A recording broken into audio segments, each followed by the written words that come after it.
Bonsoir mesdames, bonsoir messieurs, merci de nous accepter chez vous. Vous êtes les bienvenus dans cette grande édition de nos informations. Le sommaire pour commencer. 45 formations politiques qui soutiennent le programme de changement proposé par le chef de l'État, le professeur Alpha Condé, et qui ont rejoint officiellement le grand parti RPG Arc-en-Ciel ont cessé d'exister légalement depuis ce dimanche. La famille de la mouvance présidentielle resserre ainsi les rangs dans la perspective des législatives du 8 juillet.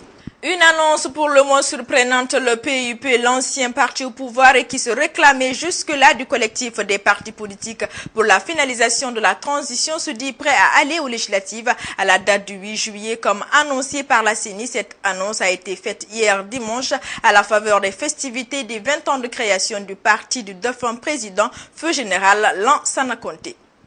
Et puis, mobilisation grandeur nature ce dimanche des militants et sympathisants de l'UFDG à l'occasion du retour de leur leader, Elhadji Cellou Dalein Diallo, le chef de file de l'opposition guinéenne, rentre d'un voyage qui l'a conduit en Espagne et en France. C'est tout pour le sommaire. Encore une fois, bienvenue à tous. La mouvance présidentielle en ordre de bataille dans la perspective des législatives du 8 juillet et dans cette dynamique, un nouveau parti politique est officiellement né. Son nom, RPG Arc-en-Ciel, il est le fruit de la fusion entre le RPG, parti présidentiel, et 45 formations politiques alliées, une fusion qui met fin à l'existence légale de celle-ci. Et ce dimanche, la convention consacrant justement la naissance du grand parti, le RPG Arc-en-Ciel, a pris fin au siège du RPG à Amdalaï Concasseur, comme rendu Aminata Youssouf Keita. Professeur Alpha Condé a voulu que le RPG soit un océan qui reçoit les affluents, déclare Salim Cissé. C'est ainsi que 45 formations politiques ont accepté d'unir leurs forces à celles du RPG pour bâtir un grand parti, souligne-t-il. Le RPG Arc-en-Ciel entend mieux asseoir ses bases dans le paysage politique guinéen, d'où cette invite. Et l'identification des mécanismes d'intégration des structures anciennes des partis fusionnés à celles du RPG. Les responsables à tous les niveaux, chacun en ce qui le concerne, des anciennes formations politiques fusionnées en attendant le prochain congrès qui mettra en place les membres des organes statutaires du nouveau parti. Prochainement, les leaders de ces formations politiques nouvellement venus et les cadres du RPG vont définir les nouvelles orientations du RPG Arc-en-Ciel. Une communication large sera faite pour que toutes les structures du parti puissent s'approprier du contenu des résolutions. Permis aux responsables des anciennes formations politiques ayant fondé le RPG Arc-en-Ciel de se retrouver, de plancher sur les réformes structurelles à initier par rapport au nouveau parti, de faire le diagnostic de la gestion du pouvoir depuis l'accession du professeur Alpha Condé à la magistrature suprême. L'autre point fort de cette convention a été la préparation des élections législatives, une sensibilisation des militants et la formation des candidats aux échéances électorales sont prévues. L'identification des techniques de sensibilisation et de formation des militants et sympathisants d'une part et des futurs candidats d'autre part. L'établissement de plans de communication pour la sensibilisation des militants et sympathisants. Les jeunes et les femmes du RPG Arc-en-Ciel ont pris l'engagement d'œuvrer sans relâche pour le triomphe et la consécration de leur formation politique. Pendant ce temps, dirigeants, anciens ministres et militants de l'ancien parti du pouvoir, le PUP, le parti de l'unité et du progrès, célébraient le 20e anniversaire de la création du parti fondé par le défunt président, feu général Lansana Conté. Il faut d'ailleurs dire que sous le signe des services rendus par feu général Lansana Conté à la nation guinéenne, que cet anniversaire a été célébré. À cette occasion, les dirigeants du PUP ont annoncé que leur parti participera bien aux élections législatives fixées au 8 juillet par la CENI. Reportage Mamadou Sadio Baldé. Le parti de l'unité et du progrès est en fête. Les femmes en première ligne pour le 20e anniversaire du parti qui a mobilisé les anciens ministres et les délégations des formations politiques du RPG Arc-en-Ciel, l'UDG et l'UPR. Le général Lansana Conté a incarné des valeurs que les cadres du PUP ont en mémoire. Nous avons placé cette commémoration sous le sceau de la reconnaissance à notre regretté général Lansana Conté père de la démocratie plurielle en Guinée et initiateur du PUP. Nous associons à cette reconnaissance tout ce que son idéal républicain a inspiré et qui, à ses côtés, ont contribué à la naissance, à l'implantation et à la consolidation de notre parti. Et comme il le disait lui-même, dans le cadre de sa pérennisation, le parti doit survivre à ses fondateurs. Depuis la disparition du général Lansana Conté, le parti a perdu sa capacité de mobilisation, reconnaît Moussa Solano. Et la plupart des ténors qui ont fait la pluie et le beau temps aux côtés du feu général ont quitté le PUP et certains ont même créé leur propre formation politique.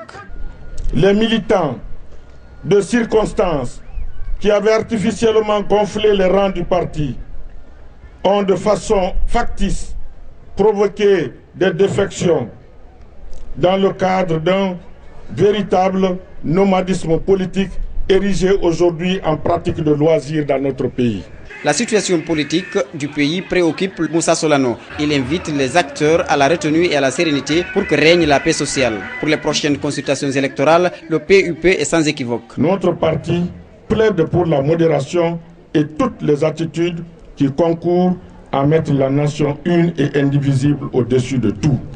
En tout état de cause, le PUP, pour sa part, participera aux élections législatives qu'il souhaite transparentes, crédibles, justes et acceptables par tous, comme l'exigent les militants. Les porte-paroles des femmes et des jeunes ont exprimé leur engagement à faire rayonner les idéaux du parti. Quant au RPG Arc-en-Ciel, l'UPR et l'UDG, ils ont souhaité plein succès au PUP.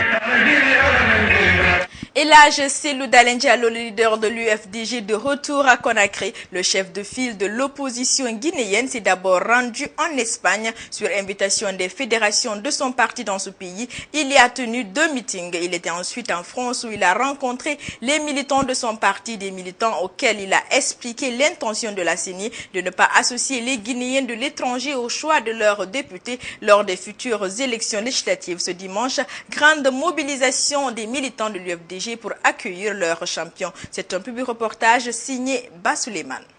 Les 30 et 31 mars dernier, une réunion internationale s'est tenue à Barcelone en Espagne. Le président de l'UFDG y était invité. C'est le bureau exécutif de l'Internationale libérale qui a souhaité sa participation à cette rencontre. Il a saisi l'opportunité pour rencontrer ses militants vivant en Espagne. Après un détour au Portugal où il a tenu des meetings d'information, l'ancien Premier ministre s'est rendu en France. Là, il a rencontré les autorités françaises auxquelles il a demandé de tenir la Guinée à l'œil. J'ai eu des entretiens aussi fructueux pour attirer l'attention, je dois le dire, ce n'est pas un secret, sur les risques qui pèsent aujourd'hui sur la paix sociale, sur la Guinée, en raison de l'entêtement et de l'obstination du gouvernement de M. Alpha Condé à organiser des élections sans avoir obtenu aucun consensus sur les questions essentielles concernant cette élection. À son retour, ses militants se sont pressés à l'aéroport pour l'accueillir et ne l'ont pas lâché d'une semelle jusqu'à son domicile. Visiblement satisfait de l'accueil, le leader de l'UFDG a fait des escales par endroits pour haranguer ses sympathisants massés autour de lui. Selon le candidat malheureux de la présidentielle de 2010, la CENI et le gouvernement veulent organiser une mascarade électorale, chose qu'il n'acceptera pas, s'est-il insurgé. Vous savez que les suffrages de Ratoma n'ont pas compté dans les 44% que votre candidat a eu. Le suffrage de Ratoma, c'est Mousseni Camara qui est allé prendre les trucs. Vous savez que 109 bureaux de vote dans lesquels votre candidat était majoritaire ont été annulés à Matoto. C'est un vol pur et simple que nous n'accepterons pas pendant les élections législatives. Des meetings sont en perspective, a souligné le chef de file de l'opposition. Et puisque la Constitution lui en donne le droit, il s'y mettra pour que la future Assemblée illustre la volonté du peuple, a conclu Elhadji Cellou Dalein Diallo, de retour en Guinée. La situation de partition de fait que connaît le Mali avec la proclamation de l'indépendance de l'Azawad préoccupe tant les Maliens de l'intérieur que ceux de l'extérieur. La communauté malienne de Guinée se veut solidaire des victimes de la crise qui secoue le nord de leur pays. Elle a organisé hier dimanche au lycée franco-arabe de Matam une cérémonie de lecture du Saint-Coran, une cérémonie au cours de laquelle ses membres ont aussi collecté de l'argent en faveur de ces victimes. Reportage Billy Nankumokonde. Rendez gloire à Dieu lorsqu'il vous accorde sa grâce. Invoquez Dieu pour qu'il vous accorde sa protection lorsque vous êtes en danger, disent souvent les religieux. Les Maliens résidant en Guinée croient à cette parole. Ce week-end, ils ont procédé à la lecture du Coran pour que le nord de leur pays, attaqué par la rébellion Touareg, retrouve la paix. On a fait une lecture du Coran avec nos frères imams des mosquées de Conakry pour bénir le Mali, la Guinée et l'Afrique. Pour que ce problème qui est là aujourd'hui, qui peut se gangréner, on ne sait pas où ça s'arrête, on sait où ça a commencé, mais qui sait où ça va s'arrêter demain. La crise qui prévaut dans le nord du Mali est une crise nationale qui interpelle tous les Maliens, où qu'ils se trouvent et quel que soit leur bord, a déclaré Aliou Traoré, président de la communauté malienne vivant en Guinée. On a des bénédictions qu'on peut les apporter. On a nos petits moyens qu'on peut les apporter. Et d'ailleurs, il y a un registre qui est déjà ouvert à l'intention de tous les Maliens qui peuvent prendre des armes pour aller défendre l'intérêt supérieur du Mali. Parce que nous n'accepterons jamais que même un morceau sur le territoire malien soit dans la main des bandits. La Guinée et le Mali, deux poumons dans un même corps, aime-t-on dire souvent compte tenu de l'histoire qui lie les deux pays. À cette cérémonie, les Guinéens y sont venus prendre part. Une manière pour eux de témoigner leur solidarité à leurs frères et sœurs du Mali.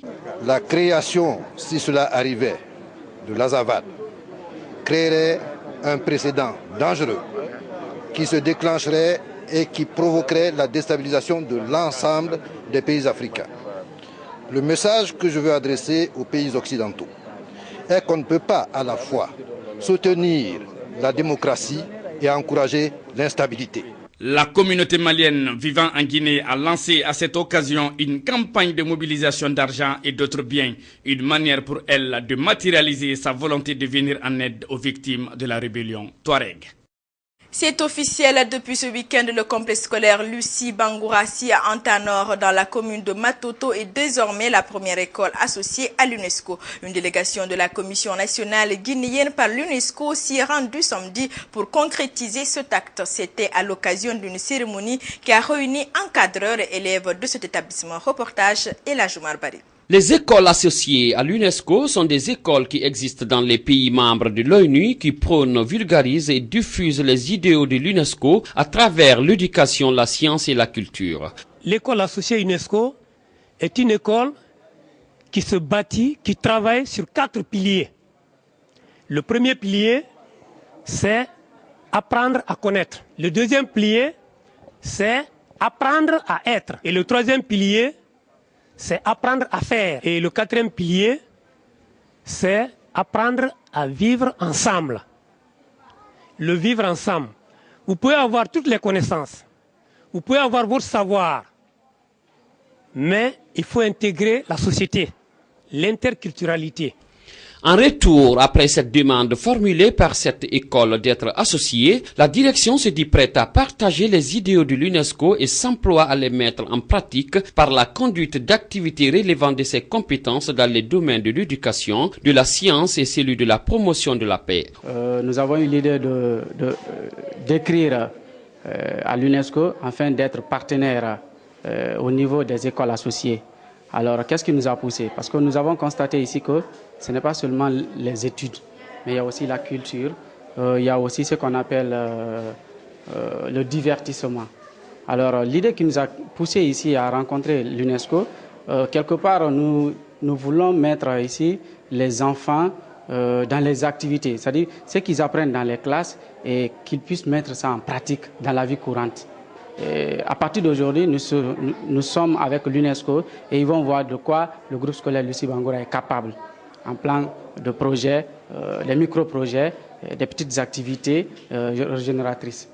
Ces images dénotent de la joie qui anime responsables et élèves qui ont fait un théâtre intitulé La scolarisation de la jeune fille. La cérémonie a pris fin par la récitation de l'hymne de l'UNESCO, preuve que le complexe scolaire Lusu Bangoura est avec l'UNESCO.